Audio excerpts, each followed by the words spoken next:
എന്താണ് ഒരാളുടെ ജീവിത വിജയം? നാം സാധാരണഗതിയിൽ ഒരാളുടെ ജീവിതം വിജയമാണോ പരാജയമാണോ എന്ന് നാം ചർച്ച ചെയ്യുന്നത് അവരുടെ സാമ്പത്തിക സ്ഥിതിയെ അടിസ്ഥാനപ്പെടുത്തിയിട്ടാണ്. സാമ്പത്തികമായി ഒരാൾ വിജയിച്ചിട്ടുണ്ടെങ്കിൽ അദ്ദേഹത്തിന്റെ ലൈഫ് വിജയമാണ്, സക്സസ്ഫുൾ ആയിട്ടുള്ള ലൈഫാണ് അദ്ദേഹത്തിന് എന്ന് നാം പറയാറുണ്ട്. സമ്പത്ത് നമ്മുടെ ജീവിതത്തിന് ആവശ്യമാണ്. നമ്മുടെ ഭൗതിക ജീവിതത്തിന് ഏറ്റവും ആവശ്യമുള്ള ഒരു വസ്തുവാണ് സമ്പത്ത്. പക്ഷെ അതുകൊണ്ട് മാത്രം ഒരാളുടെ ജീവിതം വിജയമാണോ പരാജയമാണോ എന്ന് നമുക്ക് വിലയിരുത്താൻ വേണ്ടി സാധിക്കില്ല. മറ്റ് 2-3 കാര്യങ്ങൾ കൂടി നമുക്ക് അതുമായി ചേർത്ത് വായിക്കേണ്ടതായിട്ടുണ്ട്. അതിനകത്ത് ഏറ്റവും പ്രധാനപ്പെട്ടത് ആരോഗ്യം തന്നെയാണ്. ആരോഗ്യം ഇല്ലാതെ ഉള്ള സമ്പത്തിന്റെ പ്രശ്നം ആ സമ്പത്ത് നമുക്ക് എൻജോയ് ചെയ്യാൻ സാധിക്കില്ല എന്നുള്ളതാണ്. നിങ്ങൾക്ക് വില കൂടിയ കാറുകൾ വാങ്ങാൻ വേണ്ടി പറ്റും.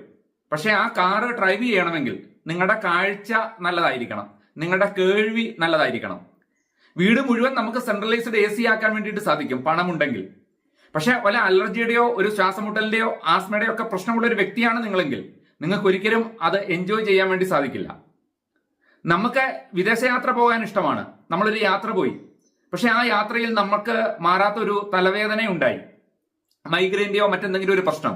എന്തായിരിക്കും ആ യാത്രയുടെ അവസ്ഥ? ഇഷ്ടപ്പെട്ട ഒരു സിനിമ കാണാൻ വേണ്ടി പോയി, കൺകുരു ഉണ്ട്, നമുക്ക് ആ സമയത്ത് സ്വസ്ഥമായിട്ട് ഇരുന്ന് ആ സിനിമ കാണാൻ വേണ്ടി സാധിക്കുമോ? അസുഖം എന്നുള്ള വാക്കിന്റെ അർത്ഥം തന്നെ സുഖമില്ലാത്ത അവസ്ഥ എന്നല്ലേ? അപ്പോൾ ആരോഗ്യമാണ് ഏറ്റവും പ്രധാനം. ആരോഗ്യം നമുക്കില്ലെങ്കിൽ നമുക്കുള്ളതൊന്നും തന്നെ നമുക്ക് അനുഭവിക്കാൻ സാധിക്കില്ല, എൻജോയ് ചെയ്യാൻ സാധിക്കില്ല എന്നുള്ളതാണ് അതുകൊണ്ട് നാം നേരിടുന്ന ഏറ്റവും വലിയ കാതലായ പ്രശ്നം. 2ാം സ്ഥാനം തീർച്ചയായും സമ്പത്തിന് തന്നെയാണ്. വെൽത്തിന്റെ പ്രാധാന്യം എന്താണ് ജീവിതത്തിൽ എന്ന് ചോദിച്ചാൽ, നമുക്ക് അർഹതപ്പെട്ട സ്നേഹം, ബഹുമാനം ഇതൊക്കെ നമുക്ക് ലഭിക്കണമെങ്കിൽ നമുക്ക് സമ്പത്ത് ഉണ്ടായിരിക്കണം. അല്ലെങ്കിൽ നാം കൊടുക്കുന്ന സ്നേഹത്തിന് തുല്യം സ്നേഹം നമുക്ക് മറ്റുള്ളവരിൽ നിന്ന് തിരിച്ചു കിട്ടില്ല എന്നുള്ളതാണ് ഏറ്റവും പ്രധാനപ്പെട്ട പ്രശ്നം. സമ്പത്തിനെ സംബന്ധിച്ചിട്ട് നമുക്കുണ്ടായിരിക്കേണ്ട സമ്പത്തിനും ചില പ്രത്യേകതകളുണ്ട്. കണ്ടിന്യൂസ് ആയിട്ട് ഇൻകം കിട്ടുന്ന ഒരു സിസ്റ്റം നമുക്കുണ്ടായിരിക്കണം. അതായത് വരുമാനം നമുക്ക് 2 രീതിയിൽ സൃഷ്ടിക്കാം. ഒന്ന് ആക്റ്റീവ് ഇൻകം, നമ്മൾ ജോലി ചെയ്താൽ നമുക്ക് കിട്ടുന്ന വരുമാനം. 2 പാസീവ് ഇൻകം. നിങ്ങൾക്കൊരു ബിൽഡിംഗ് റെന്റിന് കൊടുക്കാനുണ്ട്.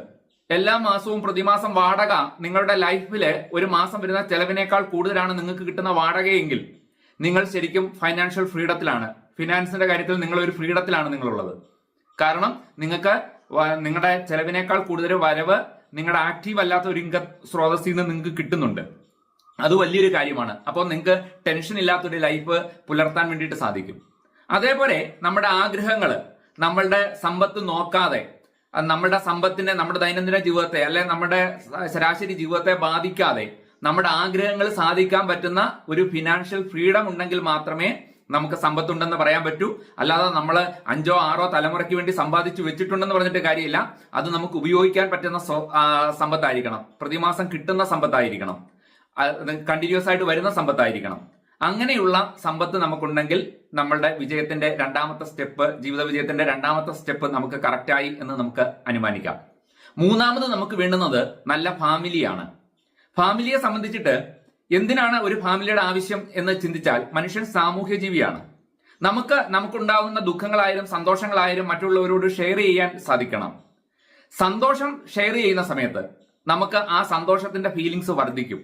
ദുഃഖമാണ് നമ്മൾ ഷെയർ ചെയ്യുന്നതെങ്കിൽ നമുക്ക് ആ ദുഃഖത്തിന്റെ ഭാരം കുറയും. നിങ്ങൾ നല്ലൊരു യാത്ര പോയി മടങ്ങി വരുമ്പോൾ ആ യാത്രയുടെ വിശേഷങ്ങൾ പറയാൻ ഒരു ഫാമിലി ഇല്ലെങ്കിൽ, നിങ്ങളൊരു ഭക്ഷണം തയ്യാറാക്കുന്നു, നിങ്ങൾ മാത്രമേ ഉള്ളൂ കഴിക്കാനെങ്കിൽ, രുചികരമായിട്ട് ആ ഭക്ഷണം തയ്യാറാക്കിയിട്ട് എന്താണ് കാര്യം? ഒറ്റയ്ക്ക് താമസിക്കുന്ന പലരും പറയാറില്ലേ, ഞാൻ ഒറ്റയ്ക്കേ ഉള്ളൂ, അതുകൊണ്ട് ഞാൻ ഇന്ന് കഞ്ഞിയാണ് ഉണ്ടാക്കിയത്, അല്ലെങ്കിൽ എനിക്കിഷ്ടം ഗോതമ്പ് ചപ്പാത്തിയാണ്, അതുകൊണ്ട് ഞാൻ ഗോതമ്പ് ചപ്പാത്തിയാണ് ഉണ്ടാക്കിയത്. ആ ഒരു താല്പര്യമില്ലാതാണ്. അവർ നല്ല പാചക ഇഷ്ടപ്പെടുന്ന ആളായിരിക്കും, അല്ലേ, നല്ല രുചികരമായ ഭക്ഷണം ഇഷ്ടപ്പെടുന്ന ആളായിരിക്കും. പക്ഷെ ഒറ്റയ്ക്ക് നമ്മൾ ഭക്ഷണം കഴിക്കുമ്പോൾ, ഒറ്റയ്ക്ക് നമ്മൾ സിനിമ കാണുമ്പോൾ, ഒറ്റയ്ക്ക് നാം നമ്മുടെ ജീവിതം മുന്നോട്ട് കൊണ്ടുപോകുമ്പോൾ അതിന്റെ സൗന്ദര്യം നമുക്ക് അനുഭവിക്കാൻ കഴിയില്ല. കുറെ കഴിയുമ്പോൾ നമുക്ക് തന്നെ ഒരു മടുപ്പ് അനുഭവപ്പെടും. അതുകൊണ്ട് നല്ല ഫാമിലി നമുക്കുണ്ടാകണം. അതേപോലെ തന്നെയാണ് നല്ല ഫ്രണ്ട്സ് നമുക്കുണ്ടാവണം. അടുത്തതായിട്ട് നമുക്ക് വേണ്ടുന്ന നല്ല ഫ്രണ്ട്സ് ആണ്. ഫ്രണ്ട്സും ഫാമിലിയും തമ്മിൽ നമ്മൾ വിലയിരുത്തുമ്പോൾ ഒരു വ്യത്യാസമുണ്ട്. ഫാമിലിയിൽ നമുക്ക് ഒരിക്കലും തെരഞ്ഞെടുപ്പുകൾ സാധ്യമല്ല. എനിക്ക് എന്റെ അച്ഛനെ തെരഞ്ഞെടുക്കാൻ സാധിക്കുമോ? എനിക്ക് എന്റെ അമ്മയെ തെരഞ്ഞെടുക്കാൻ സാധിക്കുമോ? എനിക്ക് എന്റെ സഹോദരനെയോ സഹോദരിയോ തെരഞ്ഞെടുക്കാൻ വേണ്ടി സാധിക്കുമോ? ആകെ നമുക്ക് നമ്മുടെ ജീവിത പങ്കാളിയെ മാത്രമേ തെരഞ്ഞെടുക്കാൻ വേണ്ടി സാധിക്കത്തുള്ളൂ, ഇല്ലേ? നമ്മുടെ മക്കളെയും നമുക്ക് തെരഞ്ഞെടുക്കാൻ സാധിക്കില്ല. നമുക്ക് പ്രകൃതിയാ കിട്ടുന്നതാണത്. അപ്പോ അവിടെ നമ്മൾ അവരുമായി അഡ്ജസ്റ്റ് ചെയ്ത് പോകാൻ വേണ്ടിയിട്ടുള്ള ഒരു മാനസിക നിലയുണ്ടാകണം. എക്സ്പെക്ടേഷൻസ് കുറയ്ക്കണം. നമുക്ക് ഭയങ്കരമായ മുൻധാരണകളും ആഗ്രഹങ്ങളും അവരിൽ അടിച്ചേൽപ്പിക്കരുത്. നമ്മുടെ പ്രതീക്ഷകൾ മറ്റുള്ളവരിൽ അടിച്ചേൽപ്പിക്കരുത്. മറ്റുള്ളവരും നമ്മളെപ്പോലുള്ള വ്യക്തികളാണ്, ഇല്ലേ? അവർക്ക് അവരുടേതായ ചിന്താഗതികളുണ്ട്. ആ ഒരു കാഴ്ചപ്പാടോടുകൂടി വേണം നമ്മൾ ഫാമിലി ലൈഫിൽ ഇടപെടാൻ. അങ്ങനെയാണെങ്കിൽ നല്ല ഫാമിലി ലൈഫ് നമുക്ക് ഉണ്ടാക്കിയെടുക്കാൻ സാധിക്കും. പക്ഷെ ഫ്രണ്ട്സിന്റെ കാര്യത്തിൽ നേരെ തിരിച്ചാണ്. ഫ്രണ്ട്സിനെ നമുക്ക് തിരഞ്ഞെടുക്കാനുള്ള അവകാശമുണ്ട്. കാരണം നാം ആണ് തീരുമാനിക്കുന്നത് ആരൊക്കെ നമ്മുടെ സുഹൃത്തുക്കളായിരിക്കണമെന്ന്. ഫാമിലിയും ഫ്രണ്ട്സുമായിട്ടുള്ള ഒരു വ്യത്യാസം അതാണ്. അതുകൊണ്ട് ഫ്രണ്ട്സിന്റെ കാര്യത്തിൽ നിങ്ങൾ ശ്രദ്ധിക്കേണ്ടത്, നിങ്ങളെ പുകഴ്ത്തുന്നവര്, നിങ്ങളുടെ തെറ്റായ വാസനകളെ, നിങ്ങളുടെ ഉള്ളിലുള്ള തിന്മകളെ പ്രോത്സാഹിപ്പിക്കുന്നവരാകരുത് നിങ്ങളുടെ സുഹൃത്ത്. പലപ്പോഴും നമ്മൾ സുഹൃത്തുക്കളെ തിരഞ്ഞെടുക്കുമ്പോൾ സംഭവിക്കുന്ന ഒരു തെറ്റതാണ്. നിങ്ങളുടെ വളർച്ചയ്ക്ക് സഹായിക്കുന്നവരായിരിക്കണം നിങ്ങളുടെ സുഹൃത്ത്. നിങ്ങളുടെ ദുഃഖത്തിൽ കൂടെ നിൽക്കുന്നതിനേക്കാൾ പ്രധാനമാണ് നിങ്ങളുടെ സന്തോഷത്തിൽ അവർ കൂടെ ഉണ്ടോ എന്ന്. ഒട്ടും അസൂയയില്ലാത്ത മനസ്സാണെങ്കിൽ മാത്രമേ മറ്റൊരാളുടെ വിജയം ആഘോഷിക്കാൻ വേണ്ടി സാധിക്കൂ. അങ്ങനെ നമ്മുടെ നന്മയ്ക്ക് നമുക്ക് സഹായകരമായിട്ടുള്ളവരെ സുഹൃത്തുക്കളായിട്ട് തിരഞ്ഞെടുക്കണം. ഓർക്കുക, ഒരു സുഹൃത്ത് വിചാരിച്ചാൽ നമ്മുടെ ജീവിതം അവസാനിപ്പിക്കാനും സാധിക്കും, നമ്മുടെ ജീവിതം സന്തോഷപ്രദമാക്കാനും സാധിക്കും. നമ്മുടെ ജീവിതം അവസാനിപ്പിക്കാനോ അല്ലെങ്കിൽ നമ്മുടെ ജീവിതം ജയിലിലാക്കാനോ ഒരു സുഹൃത്ത് നമ്മുടെ കൂടെ കൂടിയാൽ മതി. അതുകൊണ്ട് ഈ പറഞ്ഞതിൽ ഏറ്റവും കരുതലോടെ നാം എടുക്കേണ്ടതാണ് സുഹൃത്തുക്കളെ. ഫാമിലിയിൽ നമുക്ക് ഷെയർ ചെയ്യാവുന്ന കാര്യങ്ങളുണ്ട്, ഫ്രണ്ട്സിനോട് നമുക്ക് ഷെയർ ചെയ്യാവുന്ന കാര്യങ്ങളുണ്ട്. രണ്ടും വ്യത്യസ്തമാണ്. അപ്പോൾ ആരോഗ്യകരമായ സന്തോഷകരമായ ഒരു ജീവിതത്തിന് ഈ 4 കാര്യങ്ങളും, ആരോഗ്യവും സമ്പത്തും നല്ല ഫാമിലി റിലേഷൻഷിപ്പും അതേപോലെ തന്നെ നല്ല ഫ്രണ്ട്സും നമുക്കുണ്ടെങ്കിൽ തീർച്ചയായും പ്രാഥമിക നോട്ടത്തിൽ നമുക്ക് ആ ഒരാളിന്റെ ജീവിതം സക്സസ് ആണെന്ന് നമുക്ക് പറയാൻ വേണ്ടി സാധിക്കും. പക്ഷെ ഇതൊന്നുമല്ല സക്സസിന്റെ പൂർണ്ണത എന്ന് പറയുന്നത്. കാരണം എല്ലാവർക്കും ഇതെല്ലാം കിട്ടണമെന്നില്ല. നമ്മുടെ തെറ്റുകൊണ്ടല്ലാതെ തന്നെ ചിലപ്പോ നമുക്ക് ഇതിൽ എന്തെങ്കിലുമൊക്കെ നമുക്ക് നഷ്ടപ്പെടാം. ആരോഗ്യം, ഇല്ലേ?